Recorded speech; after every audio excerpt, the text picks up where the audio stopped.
नमस्कार दोस्तों, आज की इस वीडियो में आप सभी का स्वागत है। आज की इस वीडियो में हम नेवी एमआर और नेवी एसएसआर के लिए मैथमेटिक्स का 13वां प्रैक्टिस सेट करवाने वाले हैं। 12 प्रैक्टिस सेट हम पहले करवा चुके हैं, जिनको आप प्लेलिस्ट में जाकर देख सकते हैं। आज की इस वीडियो में हम नेवी एमआर और नेवी एसएसआर के लिए 13वां प्रैक्टिस सेट करवाने वाले हैं। और आज की इस 13वें प्रैक्टिस सेट में मैथमेटिक्स के बहुत ही इंपॉर्टेंट क्वेश्चन आने वाले हैं, इसलिए इस वीडियो को एंड तक देखना है, क्योंकि नेवी एमआर और एसएसआर में मैथ से संबंधित 10 से 11 क्वेश्चन पूछे जाते हैं, इसलिए इस वीडियो को एंड तक देखना है। चैनल पर पहली बार जुड़े हैं तो चैनल को कर लो सब्सक्राइब और बेल आइकन को प्रेस करना, ताकि आने वाली वीडियो का नोटिफिकेशन सबसे पहले आपको मिल सके। शुरू करते हैं इस मैथमेटिक्स के 13वें प्रैक्टिस सेट को बिना देरी के। आज की इस वीडियो का हमारा फर्स्ट क्वेश्चन है, प्रथम 12 प्राकृतिक संख्याओं का योग कितना होगा। यानी कि इस क्वेश्चन को हल करने के हमारे पास दो तरीके हैं। यहाँ पर क्वेश्चन में बोला जा रहा है कि प्रथम 12 प्राकृतिक संख्याओं का योग क्या होगा। यानी कि इस क्वेश्चन को हल किस तरह से करेंगे, सबसे पहले प्राकृतिक संख्याएं लिख लेते हैं 1 से लेकर 12 तक, तो 1 से 12 हो जाएंगे। यानी कि इनका योग बताना है 1 + 2 + 3, यानी कि इस तरह से हमें 12 तक की संख्याओं का योग करके बताना है। और इसी क्वेश्चन को हल करने के लिए एक फॉर्मूला होता है, फॉर्मूला होता है n बराबर हो जाएगा n कोष्टक n + 1/2। यहाँ पर ये फॉर्मूला होता है इस क्वेश्चन को हल करने के लिए। तो यहाँ पर n के स्थान पर प्राकृतिक संख्या को रखेंगे, यानी कि यहाँ पर 12 प्राकृतिक संख्या है, n के स्थान पर रखेंगे तो यहाँ पर कंप्लीट 1 से लेकर 12 तक की संख्याओं का योग आ जाएगा। इसको किस तरह से हल करेंगे, सबसे पहले n के स्थान पर, यानी कि ये 12 प्राकृतिक संख्याएं हैं, तो n के स्थान पर इनको जहाँ पर n है उसको यहाँ पर 12 लिख देंगे और इसको यहाँ से सोल्व कर देंगे।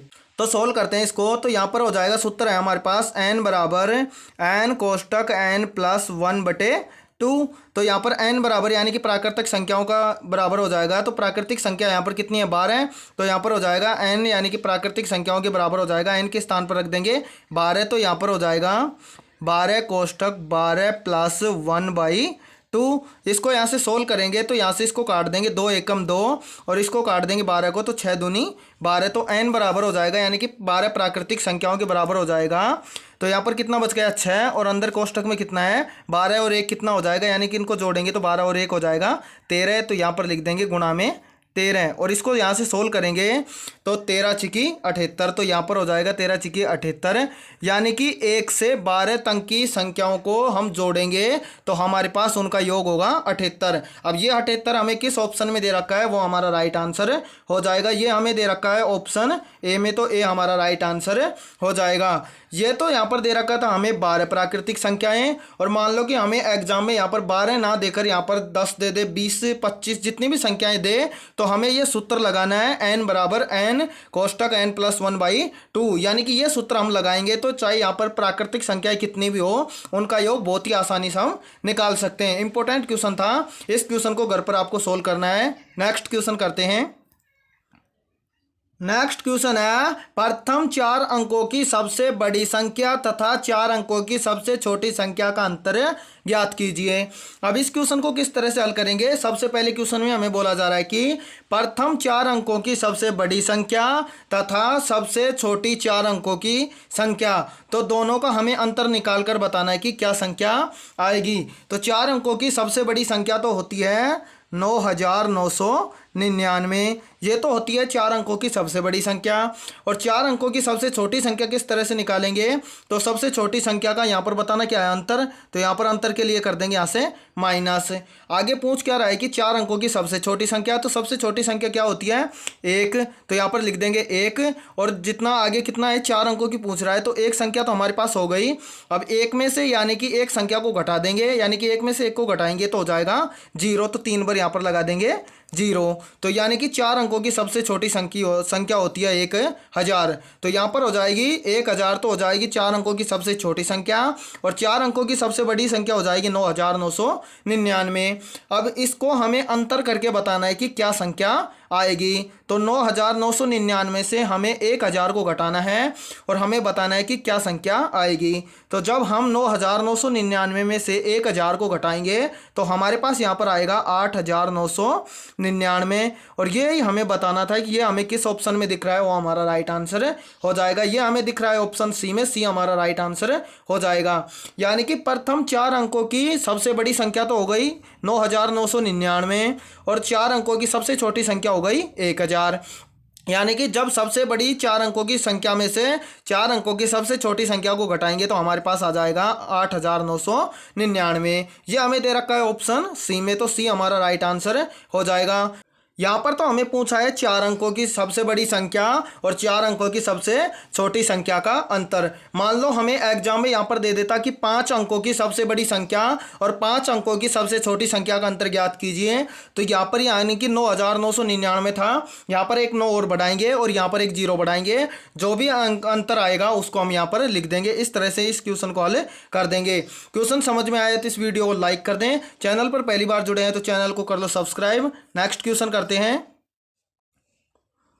नेक्स्ट क्वेश्चन है, ये भी इंपॉर्टेंट क्वेश्चन है। क्वेश्चन है 22.5 माइनस 1/2 का होल स्क्वायर का मान ज्ञात कीजिए। यानी कि क्वेश्चन में हमें यहाँ पर दे रखा है कि 22.5 माइनस 1/2 का होल स्क्वायर का मान ज्ञात कीजिए। अब इस क्वेश्चन को किस तरह से हल करेंगे? सबसे पहले तो हम यहाँ पर क्या दे रखा है, यहाँ पर हमें दे रखा है 22.5, तो 22.5 को हम इस तरह भी लिख सकते हैं 22 सही 1/2 माइनस 1/2 का होल स्क्वायर। इस तरह से हम इनको लिख सकते हैं। और यहाँ पर हमें दे रखा है कि 22 सही 1/2 माइनस 1/2, तो यहाँ पर क्या है, ये 22.5 है, यानी कि 22.5 है। तो इन यानी कि 22 सही 1/2 को हम इस तरह से लिख सकते हैं। यहाँ पर लिख सकते हैं हम 22 प्लस 1/2 माइनस 1/2 का होल स्क्वायर। तो इनको हम यहाँ से इस तरह से लिख सकते हैं, यानी कि इन दोनों को जोड़ेंगे तो यहाँ पर 22.5 ही होगा। और यहाँ पर जब आप ध्यान से देखोगे तो यहाँ पर दिख रहा है हमें 1/2 प्लस का है और यहाँ पर आपको दिख रहा है 1/2 माइनस का। तो प्लस के को और माइनस के को यहाँ से काट देंगे तो हमारे पास यहाँ पर बच जाएगा 22 का होल स्क्वायर। और 22 का होल स्क्वायर हम यहाँ से बता सकते हैं, यानी कि 22 को 22 से गुणा करेंगे तो हमारे पास आ जाएगा 484।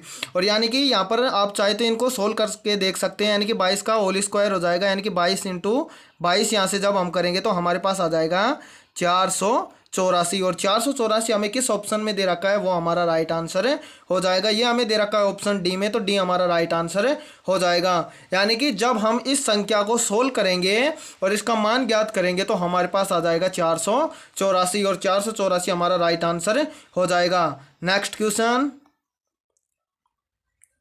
नेक्स्ट क्वेश्चन है 502 गुणा 705 गुणा 608 गुणा 688 संख्या का गुणनफल करने पर इकाई अंक क्या होगा, ज्ञात कीजिए। यानी कि जब हम इस संख्या को गुणा करेंगे और गुणा करने के बाद में जो हमारे पास शेष संख्या आएगी उसका इकाई अंक क्या होगा। यानी कि ऐसे क्वेश्चन हमें एग्जाम में इसलिए दिए जाते हैं ताकि हमारा टाइम खराब हो। नेवी एमआर में हमें क्वेश्चन पेपर को हल करने के लिए 30 मिनट का समय मिलता है। यदि इस क्वेश्चन को हम हल करेंगे तो एक ही क्वेश्चन में हमारे 30 मिनट चले जाएंगे। तो इस तरह के क्वेश्चन को आसानी से किस तरह से हल करेंगे, यहाँ पर हमें क्वेश्चन में दिया जा रहा है कि इस संख्या को गुणनफल या गुणा करने पर इकाई अंक क्या होगा। सबसे पहले तो इकाई अंक क्या होता है, यानी कि हमारे पास कोई संख्या है, यानी कि मान लेते हैं 128 हमारे पास संख्या है, तो इसका इकाई अंक क्या होगा, इसका इकाई अंक हो जाएगा ये 8।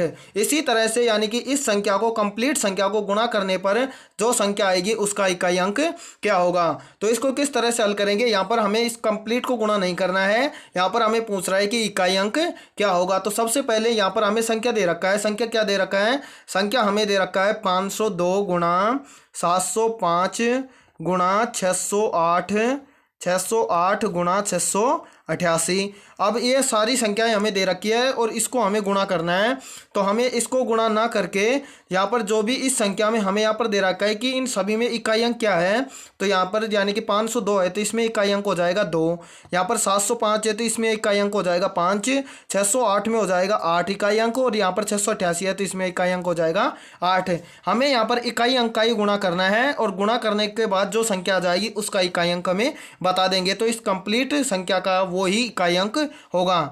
तो यहाँ पर हमारे पास संख्या थी हमारे पास 502 गुणा 705 गुणा 608 गुणा 688। अब इन सभी में से हम इकाई का अंक लेंगे और उसका गुणा करेंगे, यानी कि 502 में तो इकाई का अंक हो जाएगा 2, तो 2 गुणे यहाँ पर 705 है तो 705 में से इकाई का अंक हो जाएगा 5, और यहाँ पर 608 है तो इसमें इकाई का अंक हो जाएगा 8। आगे है 688 तो 688 में हो जाएगा इकाई का अंक 8।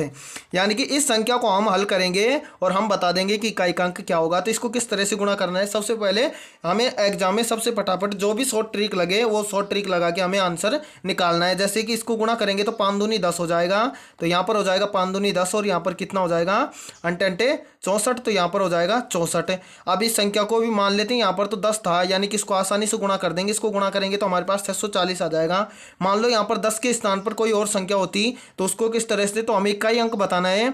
तो यहाँ पर 10 और यहाँ पर 64 है, तो इनका भी हम यहाँ से इकाई अंक ले लेंगे। तो यहाँ पर 10 का इकाई अंक तो हो जाएगा 0 और 64 का इकाई अंक हो जाएगा 4। तो यहाँ पर हम लिख लेंगे यानी कि 0 × 4, क्योंकि 10 का इकाई अंक तो हो गया 0 और 64 का इकाई अंक हो गया 4। यानी कि इन दोनों को हम जब सोल्व करेंगे तो हमारे पास फाइनली आ जाएगा 0। यानी कि जब हम इस संख्या को गुणा करेंगे तो हमारे पास इकाई का अंक आ जाएगा 0, और 0 हमें किस ऑप्शन में दे रखा है वो हमारा राइट आंसर हो जाएगा। यानी कि ये हमें दे रखा है ऑप्शन बी में, तो बी हमारा राइट आंसर हो जाएगा।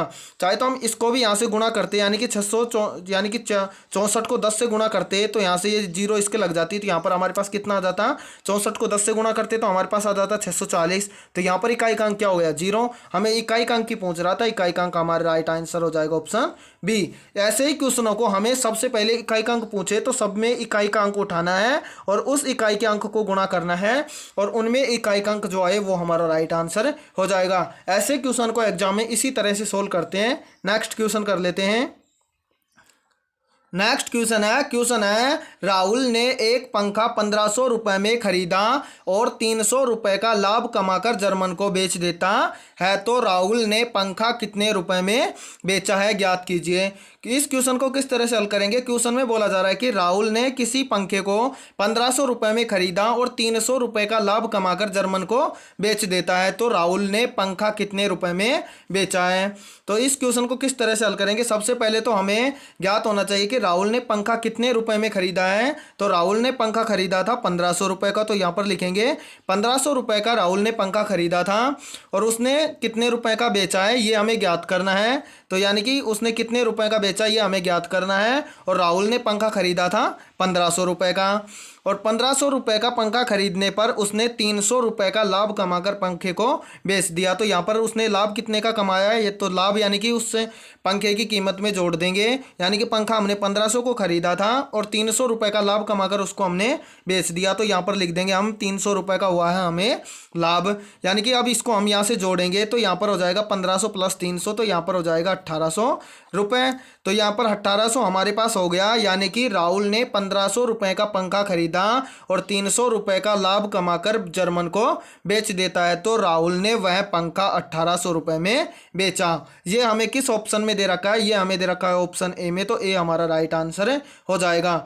यानी कि राहुल ने किसी पंखे को 1500 रुपये में खरीदा था और उस पंखे को 300 रुपये का लाभ कमाकर उसने किसी को बेच दिया, यानी कि जर्मन को उसने बेच दिया। और हमें पूछ रहा था कि राहुल ने पंखा कितने रुपए का बेचा, तो राहुल ने पंखा बेचा है 1800 रुपये का, यानी कि ए हमारा राइट आंसर हो जाएगा।